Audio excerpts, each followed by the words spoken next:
Greetings and God's peace be with you. My name is Kristofer, and I am one of the co-rectors at St. Francis Episcopal Parish and Community Center.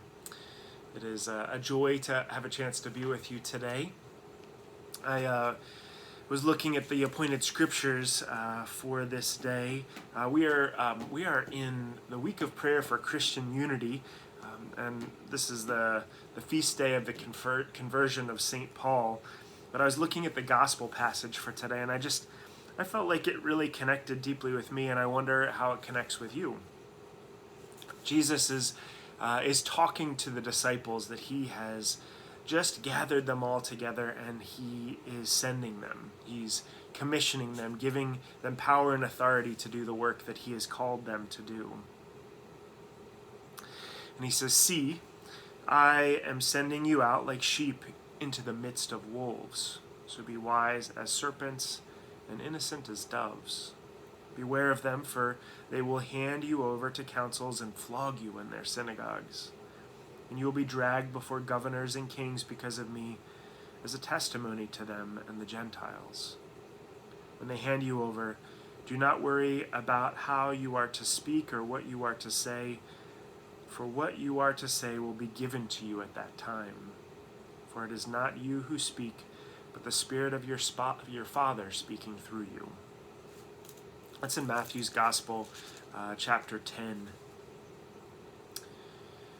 I don't know about how many of you, as you think about what it means to be a part of the church, as you think about what it means to be a disciple of Jesus, really imagine yourself as being sent out into the midst of wolves. How many of you think about what it means to be as wise as a serpent and as innocent as a dove? Or to imagine scenes where you might be flogged in the religious settings of our time, or dragged before the powers of this world, the governors and the presidents. It's hard to imagine the struggles that those early disciples went through. And I know around the world there are people that are very much persecuted for their religious beliefs. We live in a country where there are expressed freedoms around that, and people work hard to protect them.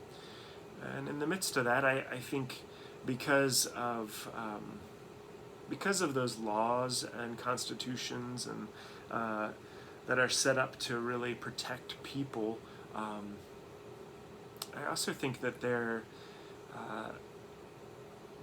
is a complacency about how we express our faith, about how we compartmentalize that as just as a part of our life, as opposed to the fullness of it. We might live in a fairly tame way that that relegates our faith expressions to when we worship together on a Sunday, as opposed to something that we're fueled by every day of the week, every moment of every day. These are things you've heard before, probably heard me say before, or at least others.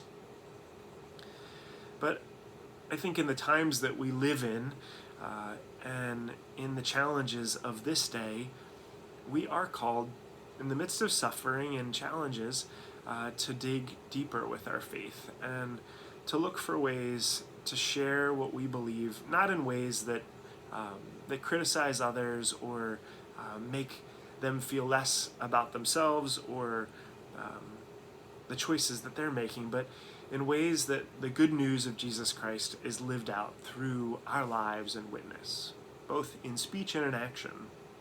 How is your life an expression of the good news of Jesus? When I think about worries that I have, much more so, I feel a little bit of anxiety every time I prepare to speak before others, because I take seriously the gift and opportunity that it is, the privilege it is really to be able to talk to others about faith and how we can practice our faith in following Jesus. I take it seriously as a priest and pastor and leader in our church.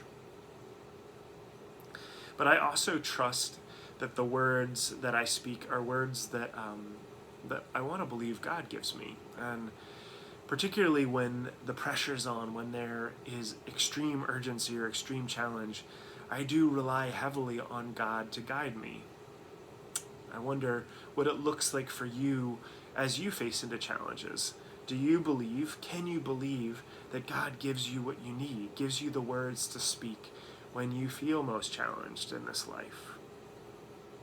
We're told here by Jesus not to worry about how we are to speak or what we are to say, for what we are to say will be given to us at that time.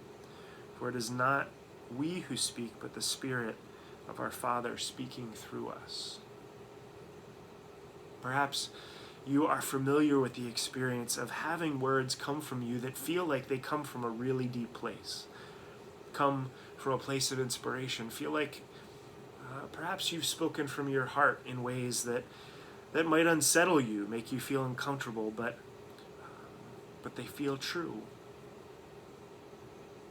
If you've not had that, I challenge you to seek out experiences in your life where that might be demanded of you, where you're called to be a disciple of Jesus in a way that bears witness to the love of God that you've received, and how you share that love with others, is a light to others and is an example for others to follow and learn from and grow through. As I ponder all of the divisions in this world, and there are so many of them, and I think about this week of prayer for Christian unity, there are immense divisions within the church. There are immense divisions within this nation, and there are immense divisions just as global citizens. And we need to remember that we are all one, that we are all part of this body, God's body, that makes us one, makes us whole, that strengthens us, gives us gifts to share, and calls us to love and generosity, to justice and mercy, and to humility.